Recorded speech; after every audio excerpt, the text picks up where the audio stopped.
Eilne päev oli põnev. No põhimõtteliselt ärkasin hommikul üles, ulbohmell. Õnneks Väints magas samal pingil ja andis mulle sooja pokki. Magame koos, sest soe. Peale seda läksime Väintsiga Kantlamajja Urmi uut kangi testima. Urmil oli pension, Vaints ostis viina. Algus ei jõudnud kangi tõsta, siis võtsin mõned pitsid ja kang läks lausa kergeks.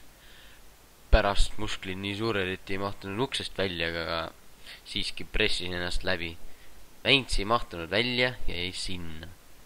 Läksin siis pingile. Minu juurde pööras vana sõps Valter, teada-tuntud Valts, vana naljamees. No ikka, Valts ikka on, tõi ta Valter õlut.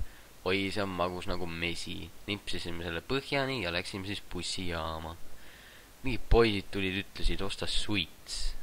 Mina olin nagu okei, teenisin 10 senti profitit, see on päris hea.